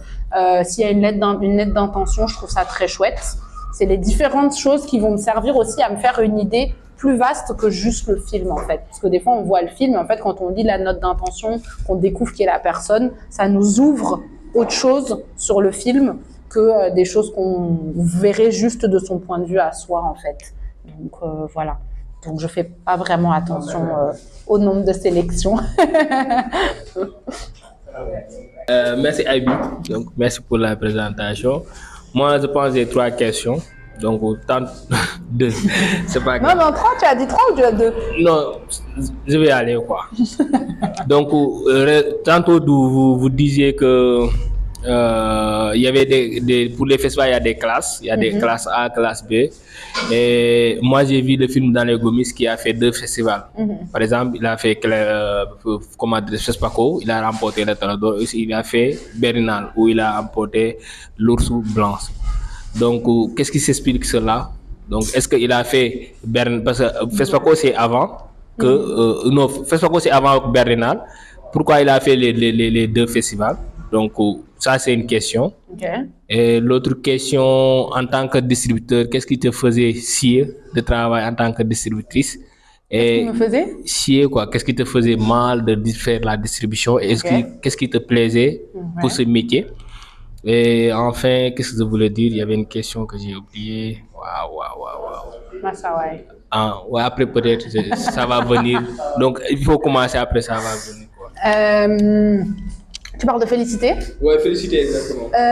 C'est intéressant. Faudrait regarder les années parce que Berlin, c'est avant. Parce que Berlin, c'est début février, alors que FESPACO, c'est mi-février. Donc, en fait, ça se suit. Et Berlin, c'est tous les ans, alors que FESPACO, c'est une biennale, c'est tous les 2 ans, le FESPACO. Donc voilà, et des fois, tu as des festivals qui font des exceptions, en fait. Il y a le film, je sais qu'on avait eu le film Résidu de Merawi Gerima, le fils de Haile Gerima, grand réalisateur éthiopien. Il avait fait son film et en fait, le film avait été diffusé dans un festival aux États-Unis. Et Cannes était intéressé par le film. Malheureusement, le film avait déjà circulé dans un festival. Et pour Cannes, c'est vraiment mort de chez mort. Et il me semble que c'était Venise qui avait accepté de faire une exception et de prendre le film en première internationale au lieu de première mondiale. Donc du coup, voilà, des fois, il y a des festivals qui peuvent. Donc, peut-être que pour féliciter, c'était ça. Mais le truc, c'est que le film n'est même pas burkinabé. Donc, ça pourrait pas... Le film est sénégalais, congolais. Donc, je pense pas que ça pourrait compter comme une première, à moins que le film était non, le film n'était pas en panorama vu qu'il a remporté un prix. Je pense qu'il faudrait voir si c'était pas Berlin d'abord, FESPACO l'année d'après, quelque chose comme ça.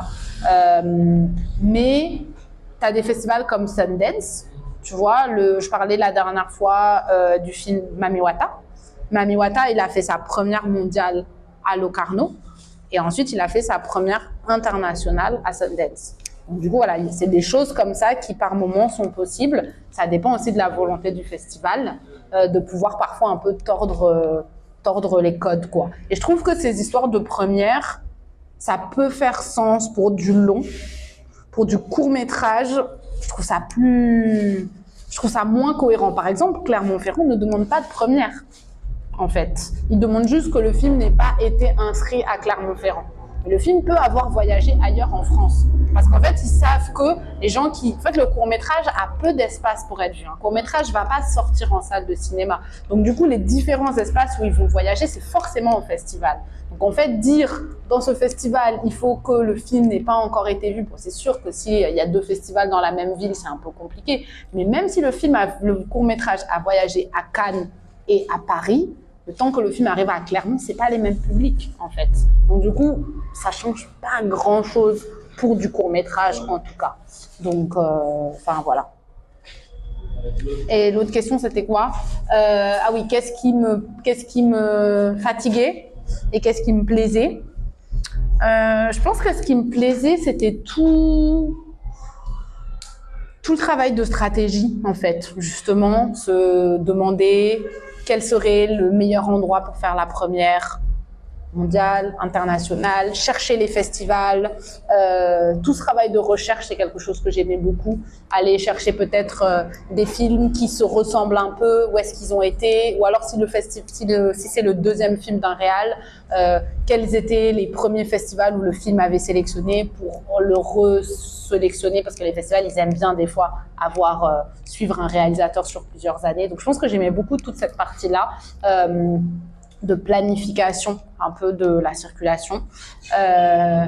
Une chose que j'aimais pas et que j'ai beaucoup faite, c'était quand tu dois remplir les inscriptions à la main. Parce que du coup, il y a des plateformes qui existent pour soumettre vos films, Film Freeway, Short Film Depot, Filmwire, etc. où en fait, vous allez faire une fois la page de votre film. Vous mettez toutes les informations. Donc, moi, je mettais vraiment tout. Je mettais la photo, le synopsis, le truc, le format d'image par seconde, si c'est en couleur, la langue, etc. Le festival a toutes les informations. Et après, vous avez juste à sélectionner le festival sur lequel vous voulez inscrire et à payer. Il y a d'autres festivals, ils ont un formulaire. Donc, des fois, ça m'arrivait que moi, j'avais 15 films, j'inscrivais chaque film à peu près dans 5 à 10 festivals par mois. Vous imaginez le nombre de sélections et d'inscriptions que ça fait. Parfois, je faisais, pour le même film, je retapais les mêmes informations. Je connaissais les informations sur les films par cœur. Je pouvais citer l'équipe du film par cœur. Ça, c'était fatigant. De taper dans des formulaires et tout. En plus, des fois, c'est des formulaires Google Forms qui ne marchent pas très bien. Tu arrives au bout, tu as un problème d'internet, tu as tout perdu, tu dois recommencer ça. Ça, c'était dur. Puis après, ce que j'aimais, c'était, je pense, tout ce travail de défendre les films, en fait. J'aimais bien, justement, tout ce travail un peu pédagogique de parler avec les programmateurs, de leur expliquer l'histoire du film, de les pousser, de les encourager, etc. Puis après, j'ai aussi fait ce métier pendant 4 ans. Donc, en fait, après, c'est aussi des réseaux. C'est des gens que tu connais, des gens que tu vas te déplacer en festival, tu vas les voir, tu vas discuter avec eux, tu vas prendre un café. L'année d'après, tu les revois. Et puis, en fait, après, c'est du réseau. Les gens, ils viennent, ils te demandent ton catalogue, ils te connaissent. Des fois, même, les gens, ils te font confiance, en fait. Ils vont directement venir vers toi en te disant, bon, bah voilà, qu'est-ce que vous avez de nouveau, qu'est-ce que vous avez à nous proposer, etc. Et accompagner les réals en festival, c'est quelque chose que j'aimais bien aussi. Donc, voilà. Aussi, est-ce que ça t'a une fois arrivé de distribuer un film qui fait une propagande, des choses que tu n'aimes pas, ou bien tu es obligé de le distribuer?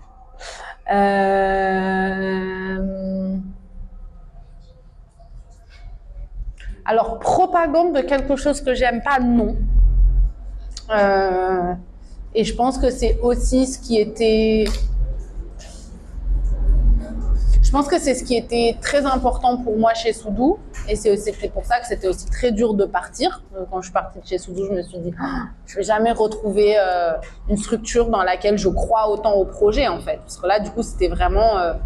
en fait, on prend des films qui parfois sont des autoprods, qui parfois se sont faits dans des situations compliquées. Et en fait, on va vraiment tout faire pour que ça, en fait, ça s'efface, en fait. Ce côté un peu, des fois, difficile à faire. Mais en fait, nous, on va prendre tout ça et on va l'emmener, on va le valoriser, on va le faire circuler, on va lui donner la visibilité et les retombées aussi, tu vois, parce qu'il y avait aussi une question financière derrière, de se dire, mais en fait, il faut aussi que les gens puissent récupérer leur investissement. Et en fait, voilà, pour moi, c'était vraiment une façon de continuer à faire industrie, à valoriser cette industrie, en fait. Et c'est ce qui me plaît aujourd'hui au Santiago, c'est qu'en fait, je me retrouve complètement alignée, en fait, dans ces valeurs-là, en fait. Et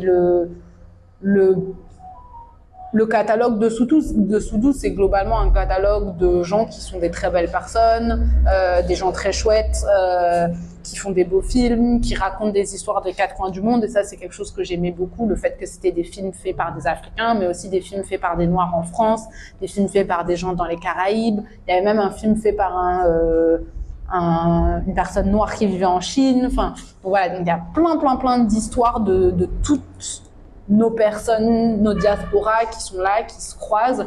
Il y a des films que j'aimais moins que d'autres. Oui, ça m'est déjà arrivé. Il y a des films pour lesquels je me suis battue pour qu'ils rentrent au catalogue, où j'étais là, mais ce film, il est trop bien, j'y crois, etc. Il y a des films... Après, généralement, on était assez d'accord sur les films qui ne nous plaisaient pas. Et on était assez d'accord sur les films qui nous plaisaient. Je pense qu'il y a eu 1 ou 2 fois où j'ai vraiment poussé pour des films parce que j'y croyais vraiment et voilà, et que j'avais vraiment envie de bosser sur ces films et c'était mes chouchous et j'y croyais à fond, quoi.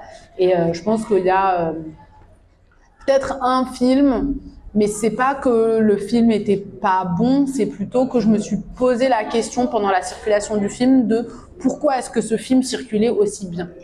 Et en fait, j'avais l'impression que c'est parce qu'il cochait des cases à l'international. C'était c'est un film en Afrique, c'est un film avec un problème d'accès à l'éducation pour les filles, c'est un film avec un père africain violent, c'est un film... Et du coup, je me disais, le film est pas mal, mais bon, je pensais pas qu'il allait avoir un tel succès, en fait. Et quand je vois les endroits où il circule, je me dis que... Et c'est aussi ça qu'il faut changer dans les équipes de programmation, c'est qu'en fait, les programmateurs, c'est des gens qui connaissent pas nos réalités. Et donc, en fait, eux, quand ils voient ça, ils se disent « Ah bah oui, c'est ça l'Afrique, en fait. » C'est des gens qui vivent dans des villages, qui font ça. Et donc, en fait, je me posais la question à un moment de à quel point est-ce que, du coup, avec ce film-là, on continue à raconter ces histoires-là. Mais en même temps, dans notre catalogue, on a plein d'autres histoires, tu vois. Donc, enfin, dans notre catalogue, dans leur catalogue, ils ont plein d'autres histoires. On avait plein d'autres histoires. Donc, voilà. Mais je sais que... c'est un défi que je trouverais intéressant, d'avoir un film qui me plaît pas du tout, mais un film qui défend ou qui vulgarise quelque chose avec lequel je suis pas en accord, c'est pas quelque chose que je pourrais faire, je pense. C'est pas quelque chose que je pourrais faire. Mais un film qui me plaît pas, je trouve que c'est comme quand toi, en tant que programmateur, moi, ça m'arrive dans un festival où je programme des films à Paris, des documentaires. Des fois, on fait la sélection. Bon, moi, le film, j'y crois pas trop. Le reste de l'équipe y croit. Je m'avoue vaincue. Le film circule, le film est programmé. Et puis, en fait, il y a des gens qui adorent le film. Et du coup, ça, c'est assez chouette parce que du coup, tu te dis, bon, bah, ok, toi, t'étais pas convaincu. Mais là, il y a des gens qui sont venus et qui ont beaucoup aimé le film et qui ont plein de choses à dire. Et du coup, même des fois, ça me fait me re-questionner en me disant, ah, bah, effectivement, là, dans mon équipe, les filles, elles m'avaient pas mis mon attention là-dessus. Mais là, tu as des spectateurs qui te font en fait changer ton point de vue et te dire qu'il y a toujours des histoires qui vont toucher des gens, qui vont raconter des choses, qui vont... Et du coup, je trouve que ça, c'est aussi des défis qui sont intéressants. Mais voilà. D'accord. Bon, le ciné jotaay tire à sa fin. Ivy. Pas de souci. C'est la fatigue. C'est la fatigue, ça se voit. Bon, quel conseil donnerez-vous aux jeunes réalisateurs et votre mot de la fin? Quel conseil je donnerais à des jeunes réalisateurs? Je pense de ne pas se donner de limites dans ce qu'ils ont envie d'écrire. De ne pas se donner de limites dans les genres, d'oser aller puiser dans ce qui est à nous, en fait, dans nos histoires, dans nos récits, d'être fiers de nos langues, de nos traditions, et d'aller puiser là-dedans, et ensuite de vraiment, ouais, je pense pas hésiter à explorer des genres qui sont parfois moins explorés, même si je trouve qu'il y a de plus en plus de genres différents. Et voilà. D'accord. Et le mot de la fin, merci à tous. Merci. En tout cas, j'ai beaucoup aimé être avec vous tous. Merci pour l'invitation. Et voilà, j'espère que ça vous servira. Et puis, si jamais vous avez des conseils, à un moment, que vous avez votre film qui sort, que vous avez voilà, des conseils, que vous avez écrit votre stratégie, que vous avez besoin d'un coup de main, n'hésitez pas. Merci. C'était Khadija.